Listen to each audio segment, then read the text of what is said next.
plot, it began with a single sentence buried deep inside a draft prepared for the Coronation Anniversary briefing. One line so politically delicate that palace aides reportedly froze when Prince William refused to approve it. What should have been a polished celebration of royal unity instead became the center of a silent internal clash unfolding behind Kensington Palace walls. And according to insiders, William's rejection wasn't impulsive. It was deliberate, personal, and aimed directly at protecting the future of the crown. Before we go deeper into what this really means for the royal family, make sure to subscribe so you don't miss a single update. What made the situation so explosive was not merely the wording itself, but the atmosphere surrounding it. Reports suggest the palace communications team had spent weeks carefully preparing the Coronation Anniversary briefing, knowing the document would eventually shape how both the British public and Commonwealth officials interpreted the monarchy's fragile current era. King Charles III's reign, already overshadowed by health concerns since early 2024, depended heavily on stability, continuity, and above all else, trust. Every sentence represents, otherwise mattered. Every phrase carried political weight. And yet somewhere during the final revisions, according to royal insiders, subtle but deeply controversial edits began appearing inside the draft. Those familiar with the internal process claim certain references to recent royal tensions were quietly softened.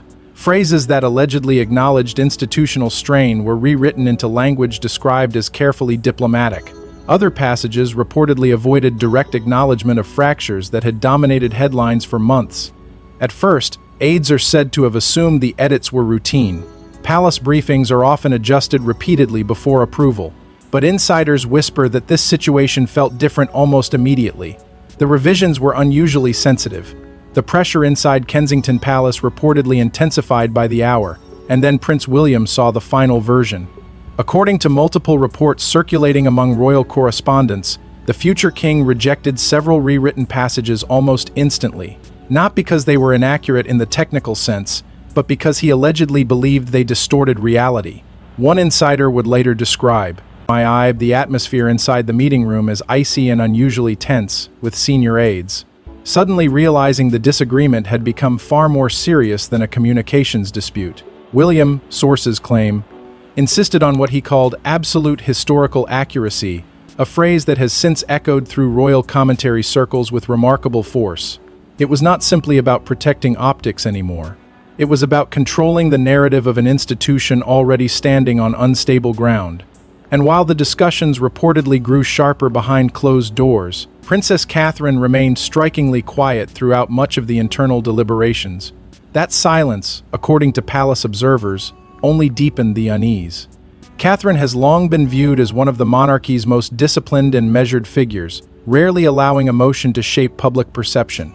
Yet insiders claim her reserved demeanor during those meetings was impossible to ignore. Some described her as deeply focused. Others suggested she appeared concerned about how rapidly tensions were escalating around William. But nearly all accounts agree on one point. The Princess of Wales understood the significance of what was unfolding. Because beneath the edits themselves was an even more dangerous question: who had proposed them in the first place? That is where speculation inside royal circles reportedly became explosive. Some insiders believe senior communications advisors acted independently in an attempt to preserve public unity around the king's anniversary. Others whisper that the pressure may have originated from powerful figures within the broader palace, establishment determined to avoid reopening sensitive divisions tied to the monarchy's recent struggles. And according to several royal commentators, William's refusal may have represented something much larger than disagreement over wording. It may have been the first unmistakable signal that the future king intends to define his reign on very different terms from those currently guiding the institution today.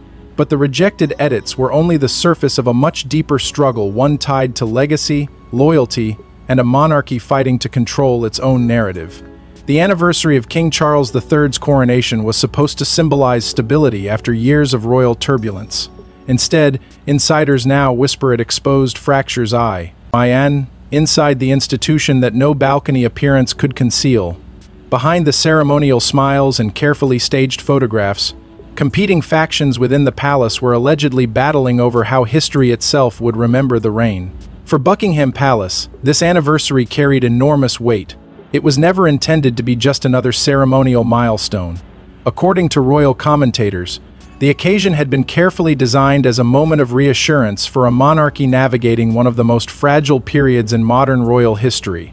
Since early 2024, concerns surrounding King Charles III's health had cast a long shadow across the institution, creating growing uncertainty not only among the public but inside palace walls themselves.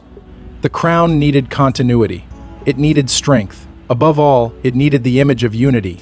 That was why the anniversary briefing mattered so deeply. It was more than a document. It was meant to become the official interpretation of Charles's reign during a moment when history itself felt unstable. Reports suggest senior communications teams spent weeks crafting language for Commonwealth representatives, senior members of the press, and royal martiners across Europe. Every paragraph was allegedly reviewed with extraordinary caution. Palace insiders claimed the goal was to present the monarchy as calm, disciplined, and firmly in control despite the emotional strain of the past several years. But as preparations intensified, something reportedly changed behind closed doors. Sources familiar with the drafting process whisper that key sections began undergoing repeated revisions at the last minute. Certain references were softened. Specific wording surrounding recent family controversies allegedly disappeared altogether. What had originally been framed as an honest reflection on a difficult chapter slowly transformed, according to insiders, into something far more polished and politically calculated. That transformation reportedly alarmed Prince William almost immediately. Multiple royal commentators now claim the future king became increasingly frustrated as new versions of the briefing continued circulating among senior aides. The issue, according to those close to palace operations, was not merely about semantics. William allegedly believed the revisions crossed a dangerous line between diplomacy and historical distortion. A palace source would later describe his reaction as deeply controlled but unmistakably firm, suggesting the Prince of Wales viewed the altered language as part of a broader effort to reshape public memory surrounding the monarchy's recent struggles. And those struggles were impossible to erase entirely. The years leading into Charles's reign had already been marked by extraordinary turbulence, family divisions, public accusations, mounting pressure surrounding royal relevance, and endless speculation about succession. According to insiders, some passages in earlier drafts reportedly acknowledged those realities directly. Yet later versions allegedly reduced those tensions into vague references to challenging periods and evolving family dynamics. To William, palace observers claim, that wording felt dangerously close to what he privately considered revisionist framing, not because he wanted conflict amplified, but because he reportedly feared that minimizing recent events would ultimately weaken trust in the institution itself. As debate intensified internally, the atmosphere inside Kensington Palace reportedly became increasingly strained. Senior aides were said to be caught between competing priorities, protecting the king's image while also satisfying William's growing insistence on transparency and historical consistency. Royal commentators now believe this conflict had actually been building for months beneath the surface, long before the anniversary preparations began. The briefing simply became the moment where those tensions finally collided in full view of the palace establishment. What made the situation even more unsettling was the growing suspicion that the controversial edits may not have originated from ordinary communications staff alone. Because according to several palace sources, the revisions William refused to sign off on may have originated far closer to the king than anyone expected. What exactly was hidden inside those edits remains fiercely guarded, but palace insiders claim they involved far more than harmless wording adjustments. According to whispers circulating through royal administrative circles, entire sections concerning succession, public trust, and recent family divisions were allegedly rewritten, prompting William to intervene personally. The deeper aides reportedly examined the revisions, the more uneasy the atmosphere inside the palace became. At first glance, the changes appeared subtle, a phrase softened here, a reference removed there. But according to sources familiar with the drafting process, the cumulative effect was dramatic. What had originally read as a sober reflection on a monarchy enduring one of the most turbulent transitions in decades allegedly evolved into something far more sanitized. Royal controversies that had once been acknowledged directly were reframed in gentler language. Institutional tensions that insiders claim had strained relationships behind the scenes were reportedly minimized almost to the point of invisibility. And for Prince William, according to several palace figures, that was where the situation became unacceptable.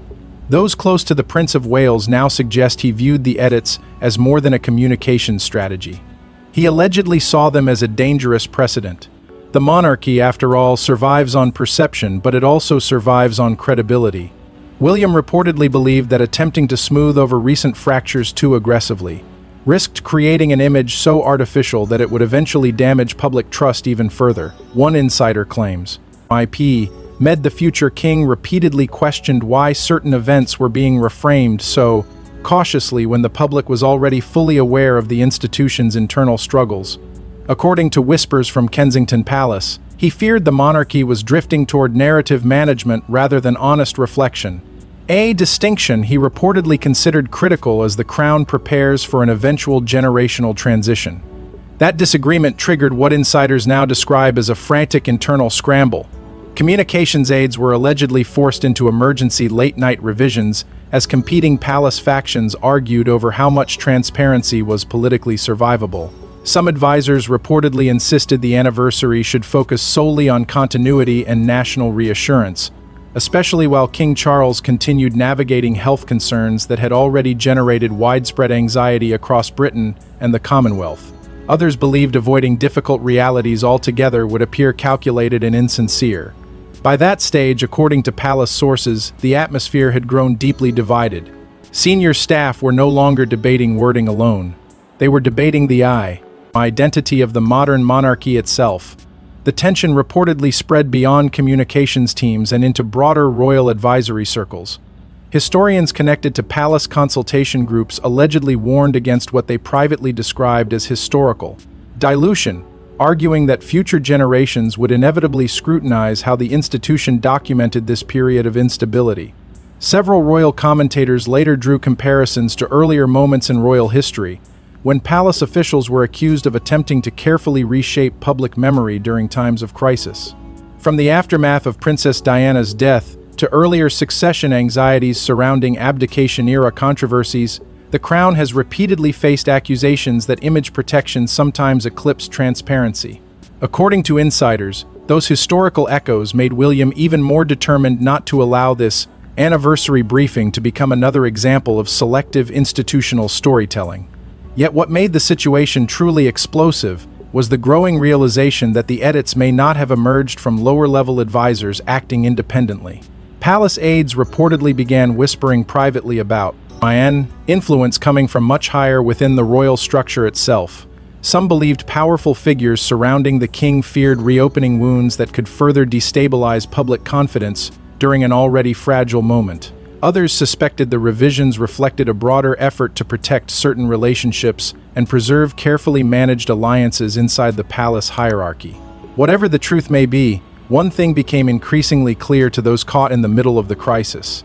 This was no longer an internal disagreement over communication strategy. It had become a battle over control, legacy, and the future moral authority of the monarchy itself. But as tensions escalated inside the briefing room, attention quietly shifted toward the one figure many believe stood behind the proposed changes. It is now whispered in the highest royal circles that the rejected edits may not have been simple bureaucratic adjustments at all. Instead, some insiders believe they reflected the influence of senior palace figures determined to shield certain relationships, soften certain memories, and reshape the monarchy's public image before William ultimately ascends the throne. As specula spread through palace corridors, the focus of the controversy reportedly shifted away from the wording itself and toward the invisible hands guiding it.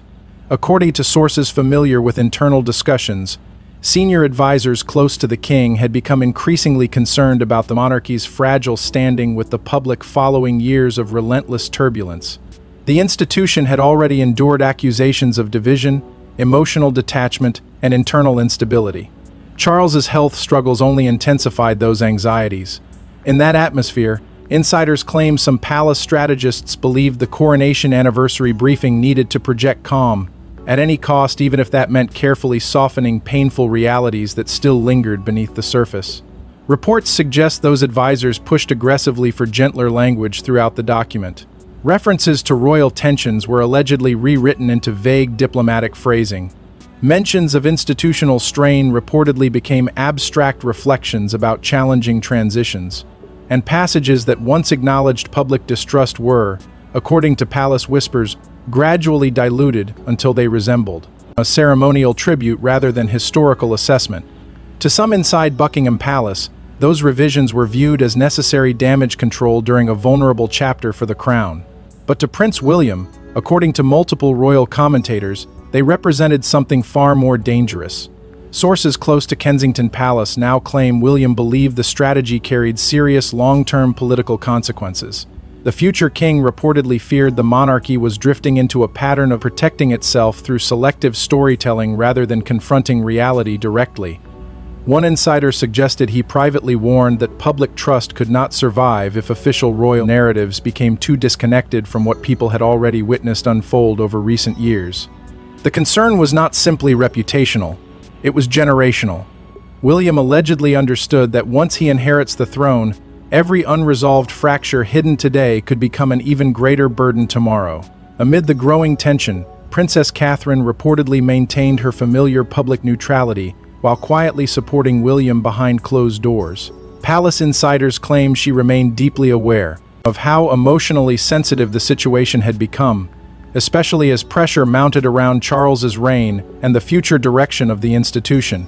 Catherine, often described by royal observers as disciplined and politically cautious, allegedly avoided inserting herself directly into the communications dispute. Yet those close to the couple insist her support for William's position never wavered privately. According to one palace source, the Princess of Wales believed credibility would become one of the monarchy's most valuable assets in the years ahead, particularly during an eventual transition of power that now feels increasingly inevitable. As disagreements intensified, reports suggest King Charles himself was eventually informed of the internal conflict after tensions reached a level aides could no longer contain. Palace insiders describe the moment as deeply uncomfortable. Charles, already navigating the immense personal strain of his health battle while trying to preserve stability around the crown, allegedly found himself caught between competing instincts inside his own institution. On one side stood advisors determined to protect the monarchy through controlled mess, imaging and careful optics. On the other stood William, insisting the future survival of the crown depended on confronting difficult truths rather than softening them. That divide, according to royal commentators, has now evolved into something much larger than a dispute over anniversary language. Increasingly, insiders describe an emerging struggle between the palace old guard and what many are calling the future monarchy. The old system prioritized containment, tradition, and rigid image control. But William's reported resistance suggests a different philosophy may already be taking shape behind the scenes, one built around transparency, accountability, and institutional realism. And because Charles's reign exists under the constant shadow of succession uncertainty, every disagreement now carries far greater significance than it otherwise might have. And once William rejected the edits outright, the atmosphere inside the palace reportedly changed overnight. For years, Prince William has been described as cautious, disciplined, and deeply aware of the burden awaiting him. But insiders claim this moment revealed something far more decisive: a future monarch unwilling to compromise when it comes to the credibility of the crown. And according to multiple reports, his refusal stunned even senior aides accustomed to royal diplomacy. By the time the final briefing draft reached William's desk, the atmosphere inside Kensington Palace had reportedly already become deeply strained. Communications advisors had spent days revising language, attempting to balance institutional sensitivity with political caution. Yet sources familiar with the process claim William no longer viewed the situation as a routine disagreement over wording. To him, according to palace insiders, the issue had evolved into a defining test of leadership. The future king allegedly believed the monarchy stood at a dangerous crossroads, one where protecting appearances could ultimately come at the cost of public trust. And when the latest revisions arrived, he reportedly made his position unmistakably clear. He would not authorize them. That refusal, insiders say, sent shockwaves through senior palace operations almost immediately. Emergency meetings were allegedly convened between communications advisors, private secretaries, and senior staff members desperate to prevent the disagreement from escalate. Aiding further, One palace source later described the mood as controlled panic, with aides suddenly realizing they were confronting a level of resistance rarely seen within royal internal structures. William, according to reports, was not shouting, threatening, or acting impulsively. What unsettled staff most was the calm certainty behind his stance. The Prince of Wales reportedly insisted the monarchy must face reality directly, arguing that attempting to soften recent controversies would only deepen public cynicism in the long term. That perspective reportedly created sharp divisions among palace officials already struggling under enormous pressure surrounding King Charles's reign. Some advisors believed William was taking an unnecessarily hard line during an emotionally delicate period for the institution. Others quietly agreed with him but feared the consequences of allowing internal disagreements to surface publicly. According to insiders, one growing concern dominated discussions behind closed doors: the possibility of a leak. Palace staff allegedly understood that if details of the confrontation became public, it could reinforce narratives of instability surrounding the monarchy at precisely the moment Charles needed an image of unity most desperately. Yet despite those concerns, William reportedly refused to back down. Royal commentators now claim his behavior during the dispute reminded several longtime palace figures of Queen Elizabeth II's uncompromising instincts during moments of institutional crisis. Like his grandmother, insiders suggest William appeared focused less on short-term optics and more on preserving the long-term legitimacy of the crown itself. One palace observer even described the confrontation as the clearest glimpse yet of William as king, not because of aggression or authority, but because of his apparent willingness to endure discomfort in defense of principle. That distinction, according to commentators, may ultimately define the next era of the monarchy more than any ceremonial event ever could. Throughout the increasingly tense period, Princess Catherine reportedly remained a stabilizing presence beside her husband. Though she avoided public involvement entirely, insiders claim her quiet support became enormously important as pressure intensified around Kensington Palace.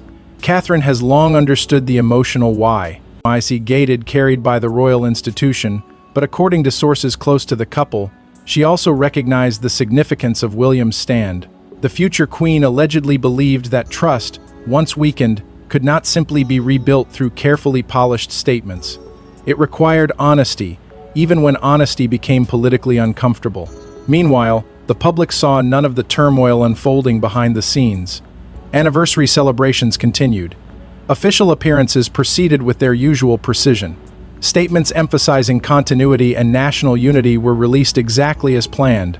To ordinary observers, the monarchy appeared composed and fully intact, but according to palace insiders, the contrast between the public image and the private reality inside royal walls had never felt more dramatic.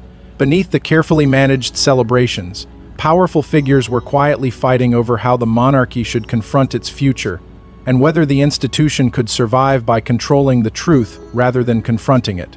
But while the palace tried desperately to contain the fallout, whispers of the confrontation had already begun leaking beyond royal walls.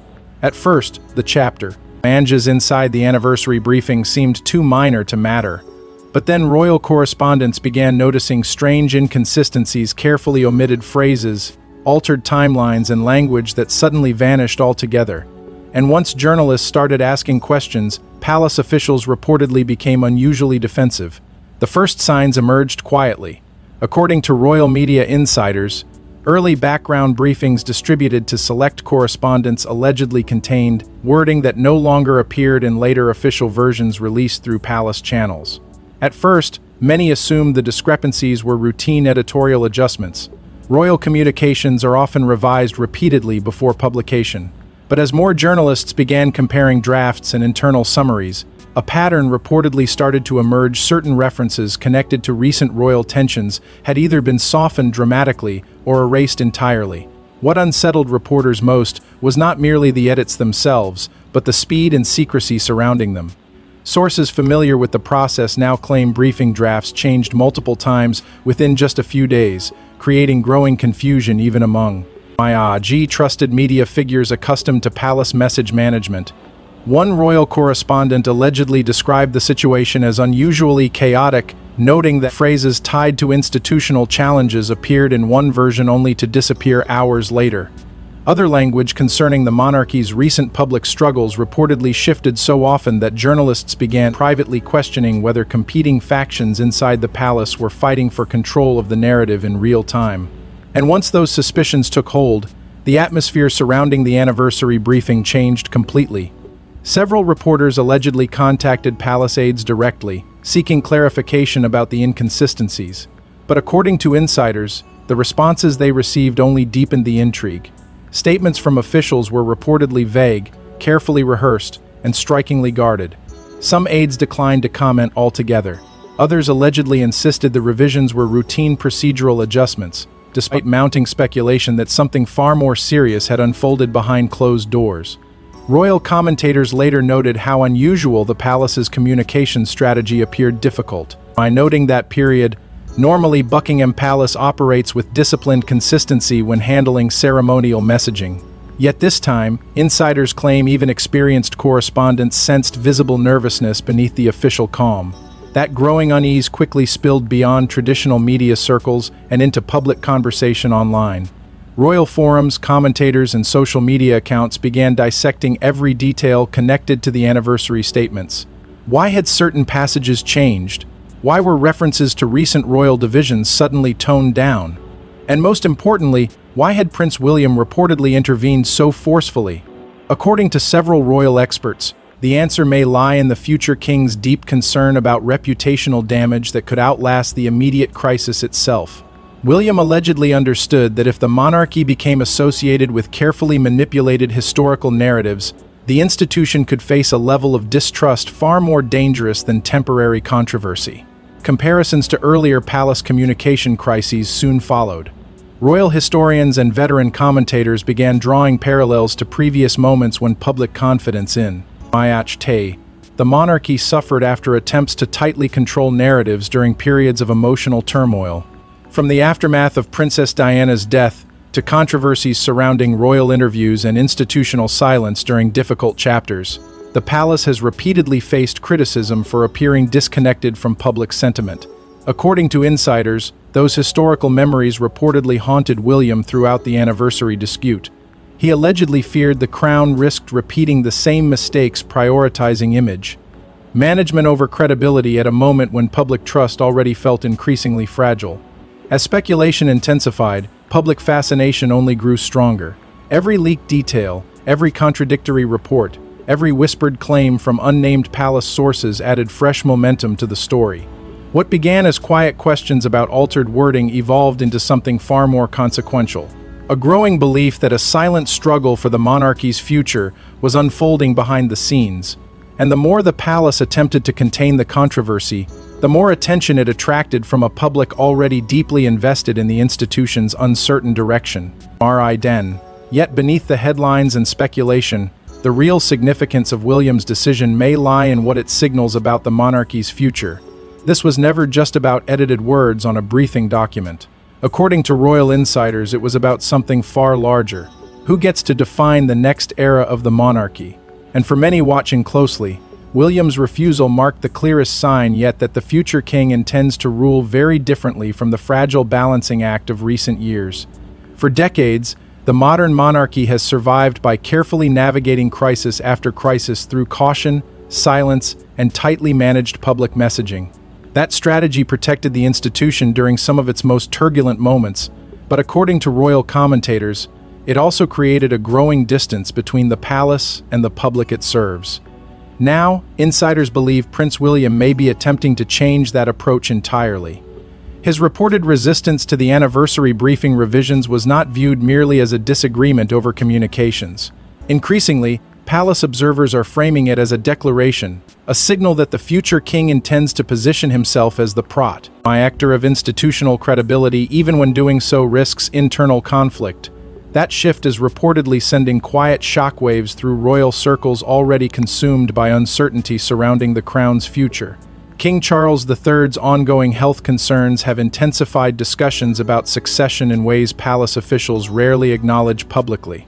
Behind closed doors, according to insiders, the monarchy is entering a period where every internal disagreement carries symbolic significance, because everyone understands the transition to William's era may arrive sooner than once expected. That reality has allegedly sharpened divisions between traditional palace figures who still believe strict narrative. Control is essential, and newer strategists who fear public trust can no longer survive through image management alone. At the center of that divide stands William himself. Royal experts now suggest the Prince of Wales increasingly views transparency, not perfection, as the monarchy's strongest defense in the modern age.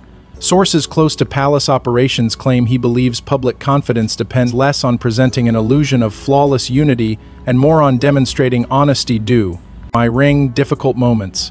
That philosophy reportedly explains why he reacted so strongly to efforts perceived as softening recent controversies.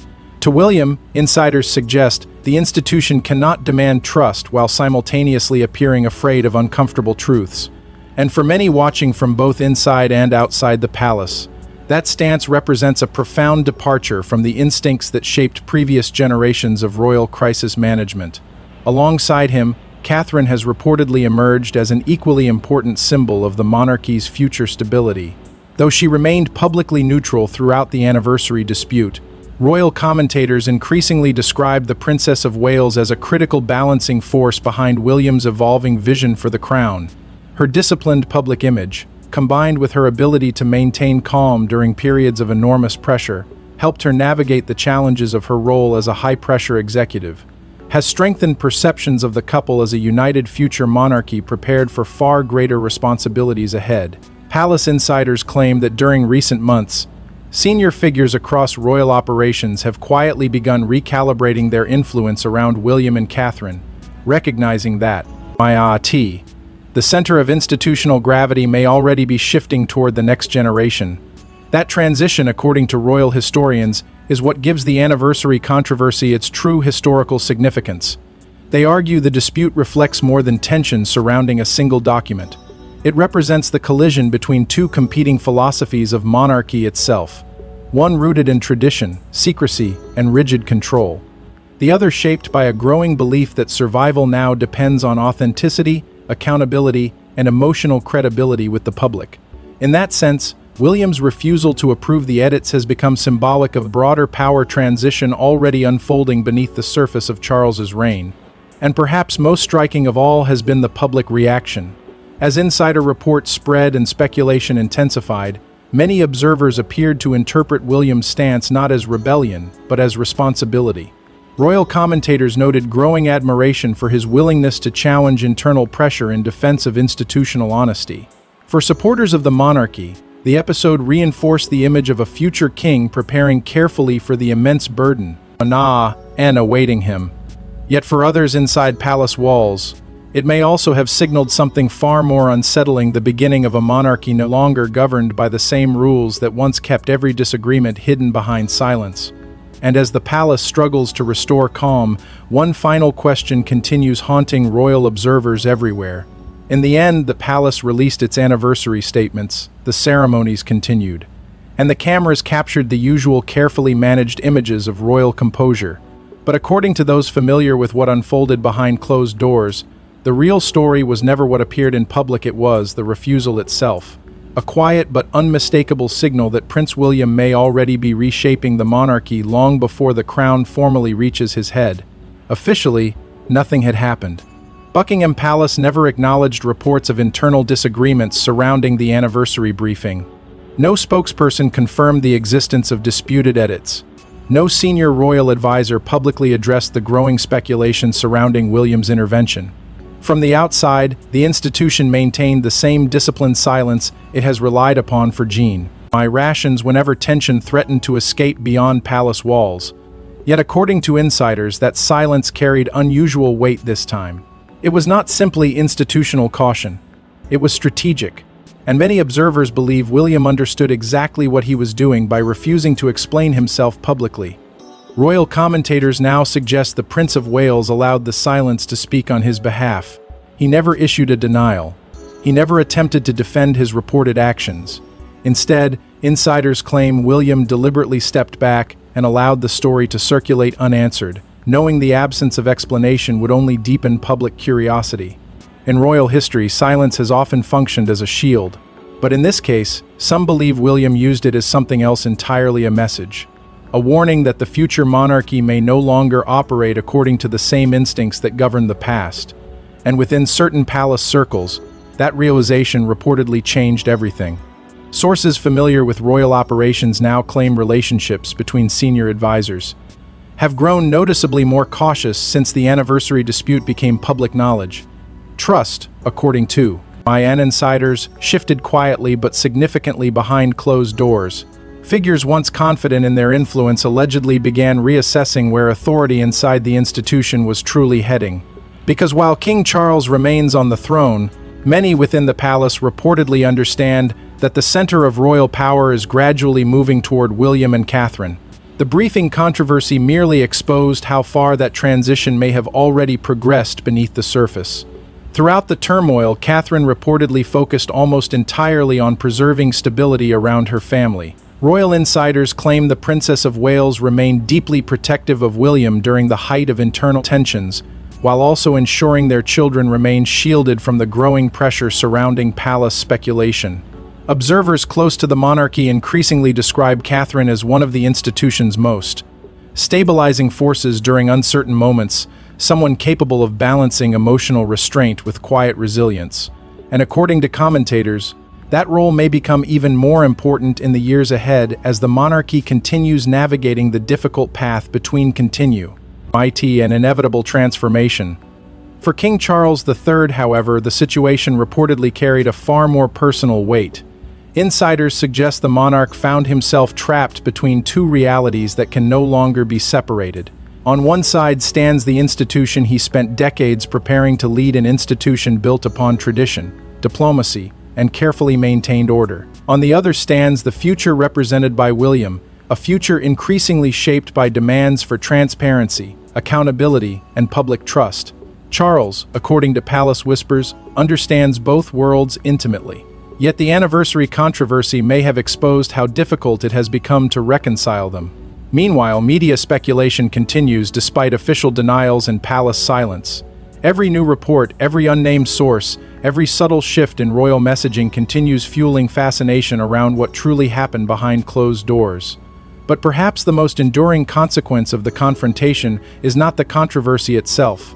It is the growing perception that William's reported refusal revealed the defining principle of his future reign long before it formally begins. A monarchy that survived, not by hiding tension but by confronting it, not by rewriting uncomfortable history, but by refusing to erase it. Because within the ancient walls of the House of Windsor, power is rarely announced loudly, it reveals itself in the edits that never survive the future king's approval. Thanks for watching. Please don't forget to like and subscribe, and we will see you in the next one.